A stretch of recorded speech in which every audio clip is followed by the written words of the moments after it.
మంత్రి గారు చెప్పిన దానికి మీరు సిగ్నేటరీయా? అవును అధ్యక్ష. సభకు నమస్కారం అధ్యక్ష. ఇప్పుడు పని ప్రదేశాల్లో మహిళల రక్షణ కోసం అయితే చర్యలు తీసుకోవాల్సిన అవసరం మరింతగా ఉంది అధ్యక్ష. రాజకీయాలకు అతీతంగా మహిళల రక్షణ కోసం మాత్రం ప్రభుత్వం దృష్టి పెట్టాల్సిన అవసరం ఉంది అధ్యక్ష. యాక్చువల్ చెప్పాలంటే ఈవెన్ నిన్న అసెంబ్లీలో కూడా టీడీపీ ఎమ్మెల్యేలే చెప్తున్నారు అధ్యక్ష, స్కూల్స్ బయట ఉన్న కిరాణా షాప్స్లో ఇలాంటి దగ్గర కూడా మత్తు పదార్థాలు దొరకడం వలన వాటికి బానిస అయ్యి ఇలాంటి అఘాయిత్యాలు చేస్తూ ఉన్నారు అనేది వాళ్ళు కూడా చెప్తున్నారు అధ్యక్ష. విరివిగా మన రాష్ట్రంలో జరుగుతూ ఉన్నాయి అధ్యక్ష. అయితే అధ్యక్ష ఇప్పుడు వాళ్ళ పని ప్రదేశాల్లో ఉండేప్పుడు దిశ యాప్ లాంటి యాప్ కనుక ఉండుంటే ఖచ్చితంగా వాళ్ళు రక్షించబడే వాళ్ళు అని మేము నమ్ముతున్నాం అధ్యక్ష. ఇప్పుడు కడియం నర్సరీలో ఒక మహిళకి ఏమైందో మనం అందరం చూసాం అధ్యక్ష. పని చేస్తున్న ఆవిడకేమో బయటికి తీసుకెళ్లి అత్యాచారం చేసి హత్య కూడా చేయడం జరిగింది అధ్యక్ష. ఇలాంటి సందర్భాల్లో అలాంటి యాప్ కనుక ఉండుంటే ఉపయోగపడేది అధ్యక్ష. ఈ ప్రభుత్వం అలాంటి అంటే దిశ యాప్ ని కొనసాగించట్లేదు అని మేము అనుకుంటున్నాం అధ్యక్ష. ఒకవేళ ఆ యాప్ ని కొనసాగిస్తారా లేదంటే దానికి సమాంతరంగా ఏదైనా యాప్ ని తీసుకొస్తారా? ఎందుకంటే ఆ యాప్ ఉంటే మాత్రం ఖచ్చితంగా మహిళలకి ఎంతో ఉపయోగపడుతుంది అధ్యక్ష. అందుకు మంత్రి గారు దాని మీద సమాధానం చెప్పాల్సిందిగా అడుగుతున్నాను అధ్యక్ష. అధ్యక్ష, గౌరవ సభ్యురాలు అడిగిన క్వశ్చన్కి అధ్యక్ష, ఈరోజు చూసుకుంటే అధ్యక్ష నేటి సమాజంలో జనాభా ప్రాతిపదికన కూడా చూసుకున్న పురుషుల కన్నా ఎక్కువగా స్త్రీల సంఖ్య కూడా మనకు కనిపిస్తుంది అధ్యక్ష. ఇటువంటి స్త్రీల సంఖ్య ఎక్కువగా ఉన్న విద్యార్థికులు అయినప్పటికీ కూడా ఎక్కడికైనా బయటకు వెళ్ళి వాళ్ళు ఉద్యోగాలు చేసుకోవాలన్నా, వాళ్ళ పనిలో ముందుకెళ్లాలన్నా, వ్యాపారాలు చేసుకోవాలన్నా కూడా అధ్యక్ష ఎక్కడో ఒక చిన్న ఆటంకం అయితే కనిపిస్తుంది అధ్యక్ష. ఏదో ఒక రకంగా ఎక్కడైనా చిన్న లైంగిక వేధింపులు జరగడం కానీ, వాళ్ళ మీద టార్గెటెడ్గా వాళ్ళని ఇబ్బంది పెట్టడం కానీ, వాళ్ళని హ్యూమిలేట్ చేయడం కానీ, వాళ్ళు ఎదుగుదలని కూడా కొన్ని సందర్భాల్లో సమాజంలో కొంతమంది చూడలేని పరిస్థితులు వాళ్ళని ఇబ్బందులు పెట్టే పరిస్థితులు ఉన్నాయి అధ్యక్ష. దీని నేపథ్యంలో ఇందాకే సభ్యురాలు ఒక మాట చెప్పి రాజకీయాలకు అతీతంగా చూసుకోవాల్సిన బాధ్యత కూడా అందరి మీద ఉంది అధ్యక్ష. కంపల్సరీగా రాజకీయాలకు అతీతంగా చూసుకోవాలని ఒకే ఒక ఉద్దేశంతో ఈరోజు రాష్ట్ర గవర్నమెంట్ కానీ కేంద్ర గవర్నమెంట్ కానీ ఈరోజు దీని మీద ప్రత్యేకమైన దృష్టి కూడా ఏర్పాటు చేయడం జరిగింది అధ్యక్ష. దాంట్లోనే చాలా క్లియర్గా చెప్పాము అధ్యక్ష, మహిళల భద్రత విషయంలో అంటే ఇప్పుడు మహిళలు ఎక్కడికైతే ఈరోజు మహిళ బయటకు వచ్చి చదువుకొని బయటకు వచ్చి ఉద్యోగం చేయటం వరకు ఒక ఎత్తు అయితే, ఆ ఉద్యోగాన్ని సమర్థవంతంగా నిర్వహించడం, క్షేమంగా మార్నింగ్ బయటకు వెళ్ళి మళ్ళీ ఈవినింగ్ ఇంటికి రావడం వరకు కూడా క్షేమంగా రావడం అనేది ఒక ఎత్తు అయిపోయింది అధ్యక్ష. అంటే వాళ్ళు పనిచేసే ప్రదేశాల్లోనే ఉన్న సిచ్యువేషన్స్ అవునాయండి, వాళ్ళు ఉన్న ప్రదేశాల్లో భద్రత విషయంలో అవునాయండి, వాళ్ళకి ఎక్కడా కూడా ఇబ్బందికరంగా సురక్షితమైన ప్రదేశాల్లో వాళ్ళు ఉద్యోగం కల్పించే బాధ్యత కూడా గవర్నమెంట్ తీసుకోవాలి. ఈరోజు గవర్నమెంట్ కూడా తీసుకుంటుంది అధ్యక్ష. 2013 ఇందాకే చెప్పాను అధ్యక్ష, పోస్ట్ చట్టం ప్రకారం అధ్యక్ష అంతర్గత కమిటీలు అదేవిధంగా లోకల్ కమిటీలు కూడా ఏర్పాటు చేసుకోవడం జరుగుతుంది అధ్యక్ష. దీని మీద అవగాహన కూడా పెంచాలి అధ్యక్ష. ఎందుకంటే పర్టికులర్గా చెప్తున్నాను, చాలా మందికి ఈ విషయంలో తెలియదు అధ్యక్ష. ముఖ్యంగా ఆడపిల్లలు బయటకు వచ్చి ఉద్యోగాలు చేస్తుంటేనే రకరకాలుగా మాటలు పడే పరిస్థితుల్లో తీరా ఉద్యోగానికి వెళ్ళిన తర్వాత కూడా అక్కడ వాళ్ళు పడే వేధింపుల గురించి బయటికి చెప్పుకోలేక, దీన్ని అన్నింటినీ కూడా పోలీస్ డిపార్ట్మెంట్ వాళ్ళకి వెళ్ళి చెప్పుకోలేక, పోలీస్ స్టేషన్కి వెళ్తే ఏదో కొంచెం ఇబ్బంది పడే పరిస్థితులు, ఇలాంటి సిచ్యువేషన్స్లో వాళ్ళు ఎవరు కూడా బయటపడే పరిస్థితులు కనిపించట్లే. కాబట్టి దీని మీద కంపల్సరీగా ప్రతి కంపెనీలో కానీ ఎక్కడైనా కూడా 10 మంది ఉమెన్ ఎంప్లాయీస్ కనుక ఉంటే డెఫినెట్గా అక్కడ ఒక అంతర్గత కమిటీ, ఒక లోకల్ కమిటీని కూడా ఏర్పాటు చేసుకోవాల్సిన అవసరం ఉంటుంది అధ్యక్ష. దానికి కూడా సభ్యుల కింద అందులోని బాగా చదువుకున్న ఒక ఎంప్లాయీని చైర్మన్ కింద ఏర్పాటు చేసుకోవడం, అదేవిధంగా ఎన్జిఓస్ని ఇందులో ఇన్వాల్వ్ చేయడం, ఒక లీగల్ టీంని కూడా అంటే లీగల్గా కొంచెం అవగాహన ఉన్న వాళ్ళు అందులో కమిటీల కింద ఏర్పాటు చేసుకోవడం ఒక కమిటీ అధ్యక్ష, అంతర్గత కమిటీ. అదేవిధంగా లోకల్ కమిటీలో కూడా అధ్యక్ష ఎవరైతే కంపెనీల్లో పనిచేస్తున్నారో ఆ కంపెనీ ఓనర్ ఒకరిని నామినేట్ చేయొచ్చు అధ్యక్ష. ఈ రకంగా అక్కడ కమిటీలు ఏర్పాటు చేసుకోవడం. ఇంకొకటి ఏంటంటే ఎవరైనా మా మీద లైంగిక వేధింపులు జరిగినాయి, మమ్మల్ని ఇబ్బంది పెడుతున్నారు అన్న విషయాన్ని ఎవరైనా వచ్చి కంప్లైంట్ చేస్తే కంప్లైంట్ వాళ్ళు ఇచ్చిన తర్వాత కౌన్సిలింగ్ నిర్వహిస్తారు అధ్యక్ష.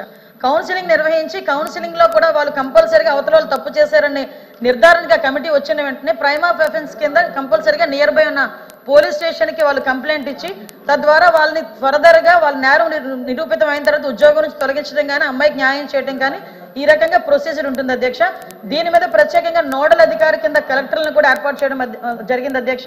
దీనిలో ఎన్జిఓస్ కానీ అదేవిధంగా పోలీస్ డిపార్ట్మెంట్ వాళ్ళు కానీ ఎక్కువగా దీనికి ఉమెన్ అండ్ చైల్డ్ వెల్ఫేర్ డిపార్ట్మెంట్కి సంబంధించి ఎక్కువగా బాధ్యత తీసుకునే పరిస్థితులు కూడా ఇందులో ఉన్నాయి అధ్యక్ష. కాకపోతే ఇందాక నేను మాట్లాడేటప్పుడు అధ్యక్ష ఇందులోని చాలా క్లియర్గా ఫిర్యాదు తీసుకోవడం దగ్గర నుంచి మళ్ళా న్యాయం జరిగేటంత వరకు కూడా ఫిర్యాదులు తీసుకోవడం దగ్గర నుంచి అధ్యక్ష న్యాయం జరిగేటంత వరకు కూడా పూర్తి బాధ్యతని కూడా ఈరోజు కమిటీలు తీసుకునే పరిస్థితులు కూడా ఉన్నాయి అధ్యక్ష. అయితే ఇందాక మేడం చెప్పారు అంటే ప్రతిదానికి రాజకీయాలు మాట్లాడాలి అని అనుకుంటే అది వేరే ప్లాట్ఫామ్, కానీ ఇక్కడ మహిళల భద్రత గురించి అదే వర్క్ చేసే ప్లేసుల్లో మహిళల భద్రత గురించి మాట్లాడారు అధ్యక్ష. లైంగిక వేధింపుల గురించి మాట్లాడారు. ఫస్ట్ ఆఫ్ ఆల్ క్షమించాలి, ఇది ఉమెన్ అండ్ చైల్డ్ వెల్ఫేర్కి సంబంధించిన క్వశ్చన్ అధ్యక్ష. ఇందాక మా మంత్రి గారు మేము కూడా మాట్లాడుకున్నాం, కాకపోతే నా పేరు మీద క్వశ్చన్ వచ్చింది కాబట్టి ఆన్సర్ చేస్తున్నా. కానీ ఒకటేంటంటే క్వశ్చన్ వేసేటప్పుడు ఏ మంత్రిత్వ శాఖకి వేస్తున్నారో కూడా ఒకసారి చూసుకోవాలి. రెండోది కూడా క్వశ్చన్కి సంబంధించిన క్వశ్చన్స్ మళ్ళీ అడిగితే బాగుండేది. నిన్న అసెంబ్లీలో జరిగింది మహిళల మీద వేధింపులు, డ్రగ్స్ గాంజా విషయం గురించి మాట్లాడారు అధ్యక్ష. నన్ను క్వశ్చన్ డ్రగ్స్ గాంజాయి గురించి మాట్లాడినప్పుడు గౌరవ సభ్యులు చెప్పిన దానికి నేను అసెంబ్లీలో సమాధానం చెప్పాను అధ్యక్ష. దానికి సంబంధించి క్వశ్చన్ అడిగితే డెఫినెట్గా ఇక్కడ కూడా సమాధానం చెప్పే స్థాయి మాకు ఉంది అధ్యక్ష. అందులో ఎక్కడ కూడా వెనుకడిగే ప్రసక్తి లేదు. నెక్స్ట్ అడిగారు కాబట్టి కూడా చెప్తున్నాను అధ్యక్ష, దిశ యాప్ గురించి. అసలు అమ్మ మీరేమనుకోవద్దు, మనం అందరం కూడా మహిళలమే. ఒక్కసారి గుండెల మీద చేసుకొని మాట్లాడుకుందాం. దిశ చట్టం అనేది చట్టబద్ధత అయిందా ఒక్కసారి మీరు ఆలోచించుకోండి. నేనేమి రాజకీయాలు మాట్లాడలే, మీరు రాజకీయాల్లో ఉన్నారు, నేను రాజకీయాల్లో ఉన్నాను. మీరు ఒక మహిళ, నేను ఒక మహిళే. మీరు మహిళల గురించి పోరాడుతున్నారు, నేను మహిళల గురించి పోరాడుతున్నాను. మన గుండెల మీద చేసుకొని మాట్లాడుకుందాం. దిశ చట్టం అనేది చట్టబద్ధత కల్పించారా? దిశ పోలీస్ స్టేషన్ ఏర్పాటు చేశారు, దిశ యాప్ ఏర్పాటు చేశారు, కాదని చెప్పట్లే. మీరు ఏదైతే దిశ యాప్ వల్ల ఫలానా కడియంలోని ఒక మహిళ హత్య చేయబడింది అది జరిగేదా అని అడిగారు కదా, దయచేసి నాకు అవకాశం ఇవ్వండి. నిజంగా దిశ యాప్ ద్వారా లాస్ట్ లెక్కలు తీద్దాం. దిశ యాప్ ద్వారా ఎంతమంది మహిళలు రక్షింపబడ్డారో ఒకసారి మీరే చెక్ చేసుకోండి.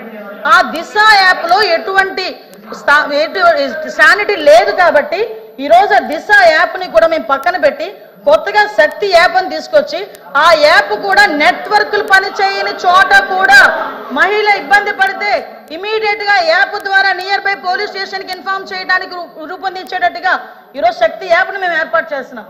అది ఉమెన్స్ డే రోజు గౌరవ ముఖ్యమంత్రి గారు కూడా శక్తి యాప్ ను కూడా ప్రారంభోత్సవం చేయబోతున్నారని చెప్పడానికి నేను గర్వపడుతున్నాను. నేను నిజంగా పని చేయని వాటి చోట పక్కన పెట్టండి, పని చేసే వాటిని మీరు ఎంకరేజ్ చేయాల్సిన అవసరం ఉంది. లేని దిశా చట్టాన్ని తీసుకొచ్చి 5 సంవత్సరాలు దిశా చట్టం దిశా చట్టం దిశా చట్టం దిశా పోలీస్ స్టేషన్ దిశా డిఎస్పీ దిశా ద్వారా మేము కంప్లైంట్ ఫ్లోట్ చేసాం. రమ్మనండి ఒక్కసారి దిశా పోలీస్ స్టేషన్ లోనే దిశా కంప్లైంట్లు ఇచ్చిన వాళ్ళు ఏ చట్టం మీద కంప్లైంట్లు ఇచ్చారో అటువంటి పరిస్థితుల్లోనే ఈ రోజు దిశ యాప్ గురించి మీరు మాట్లాడుతున్నారు. ఈ రోజు మహిళల భద్రత విషయంలో కట్టుదిట్టమైన చర్యలు మేము తీసుకుంటున్నాం. మహిళల భద్రత విషయంలో మేము కమిట్మెంట్ అయి ఉన్నాం. మహిళల భద్రత విషయంలో ఈ రోజు ఉమెన్ సేఫ్టీ వింగ్ ని కూడా ఏర్పాటు చేయడానికి గౌరవ చంద్రబాబు నాయుడు గారు ముందుకు వచ్చారు. ఏ రాష్ట్రంలోని కూడా ఈ రోజు వరకు కూడా మహిళలకు సంబంధించి ఈ రోజు గంజాయి నిర్మూలించడానికి గంజాయికి సపరేట్గా ఒక ఈగల్ అని చెప్పి ఒక టాస్క్ ఫోర్స్ సిద్ధం చేశాం. ఈ రోజు ఉమెన్ సేఫ్టీకి కూడా ఉమెన్ అండ్ చైల్డ్ సేఫ్టీకి సెపరేట్ వింగ్ ని ఏర్పాటు చేసుకుని ఒక ఐజీ ర్యాంకర్ స్థాయి ఒక పోలీస్ అధికారిని కూడా నియమించి సెపరేట్ గా వింగ్ ని ఈ రోజు మేము ముందుకు తీసుకెళ్లే పరిస్థితి కూడా కనిపిస్తుంది. దయచేసి వాస్తవాలు గ్రహిద్దాం. మహిళలుగా మనందరం ఉన్నాం. ఇక్కడ చాలా మంది మహిళల పక్షపాతం మీరే అంటారు. మహిళలు ఓట్లతో గెలిచిన వాళ్ళమే ఇక్కడ ఉన్న వాళ్ళు చాలా మంది. మీరు మహిళల భద్రత విషయంలో అబద్ధాలు సత్యదూరాలు మాట్లాడకూడదని ప్రత్యేకంగా మిమ్మల్ని కోరుకుంటూ మహిళల భద్రత విషయంలో మరొకసారి చెప్తున్నాం అధ్యక్ష, మేము చిత్తశుద్ధితో ఉన్నాం. ముందే చెప్పాను, రాజకీయాలకు అతీతంగా ఆగండి అమ్మా. రాజకీయాలకు అతీతంగా మహిళల రక్షణ కోసం మనం మాట్లాడుకుందామని చెప్పాను అధ్యక్ష. గౌరవ మంత్రి గారు సమాధానం చెప్పారు, ఓకే ఏమేం చేశారో చెప్పారు. కానీ దిశ యాప్ లాంటి యాప్ అనేసి మాట్లాడడం జరిగింది. దిశ చట్టం అనేది మనందరం అధ్యక్ష ఒక్క నిమిషం, అప్పుడు జగన్మోహన్ రెడ్డి గారు అసెంబ్లీలో తీర్మానం చేసి కేంద్రం దగ్గర పెండింగ్ లో ఉంది అధ్యక్ష. ఇక్కడ తీర్మానం చేసి పంపించారు, కఠినమైన చట్టాలని తీసుకొచ్చారు అధ్యక్ష. దిశ యాప్ వాళ్ళు కూడా వాళ్ళ రికార్డ్స్ లో ఉంటాయి కదండి అధ్యక్ష, తీయమనండి అధ్యక్ష. ఎంత మంది మహిళలు ఫోన్ చేశారు. దిశ యాప్ అనేది ఫోన్ లో ఉంటే మహిళా ప్రజాప్రతినిధులుగా మేము కూడా చాలా ధైర్యంగా ఫీల్ అయ్యే వాళ్ళం అధ్యక్ష. తెలియదేమో